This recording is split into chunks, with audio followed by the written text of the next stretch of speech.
Let's be honest. Have you ever looked up at the sky and wondered, where do we really fit in? Well, today, we're cracking open a really fascinating spiritual text that tries to do just that.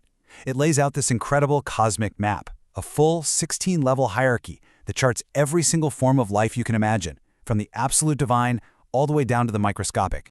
But before we get into the nitty-gritty, let's just sit with that question for a second. This whole framework is built to answer this. It's asking us to think about our place, not just here on Earth, but in the entire grand scheme of things. So, here's how we're going to break it down.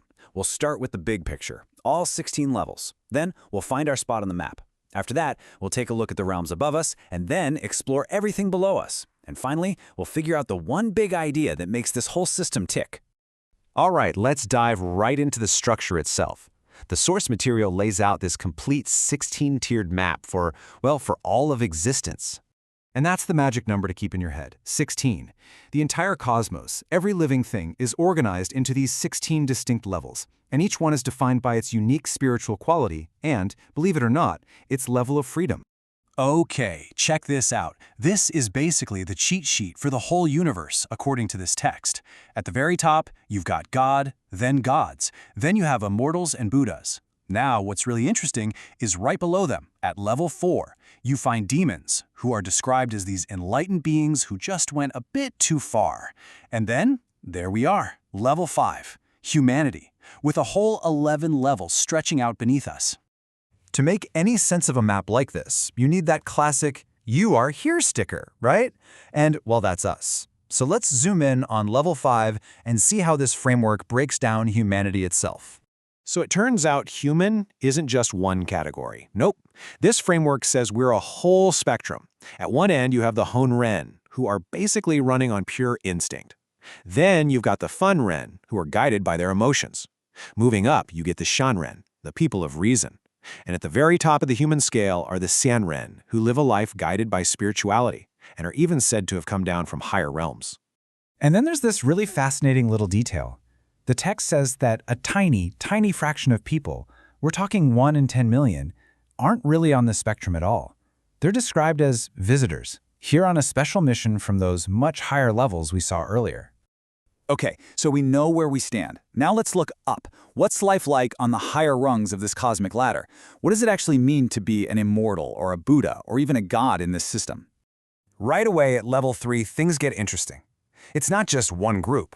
The text calls them 2 distinct races sharing the same spiritual tier. You've got the immortals on one side and the Buddhas on the other. And each of them has its own internal ranking system. And just within the immortals, there's this whole career path, you could say.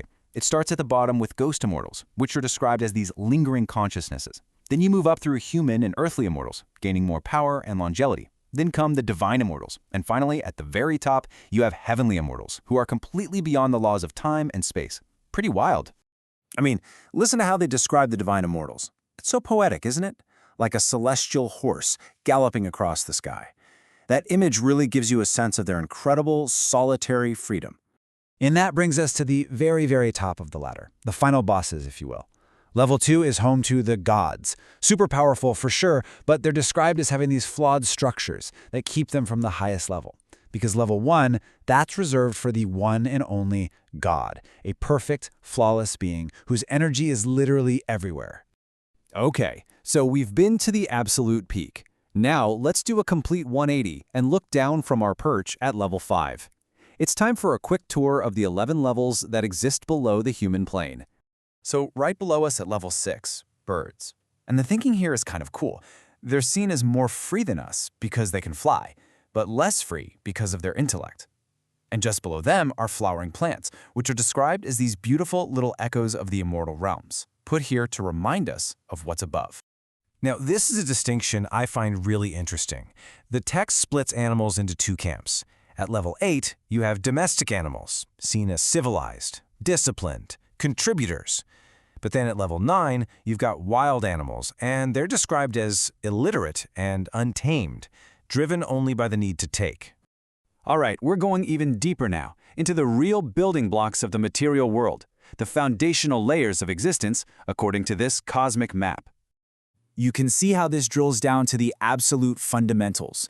We go from trees and insects down through grasses and microbes. And then we get to the very bottom, these almost abstract forms of life that exist in what the text calls the underworld, a frozen layer and a fire layer. Talk about getting down to basics. Okay, wow. That's a lot to take in. We've seen all 16 levels, from the Godhead down to pure elemental life. But so what? What's the organizing principle? What's the actual logic behind this ladder? And it all boils down to one single crucial concept. The source calls it Lingxing, which we can translate as spiritual nature. Basically, it's about the quality of a being's consciousness. To put it simply, the higher your spiritual nature, the higher your spot on the ladder. That's it. And what that means in practice is this super simple but powerful idea. According to this text, a higher level of life directly equals a greater degree of freedom.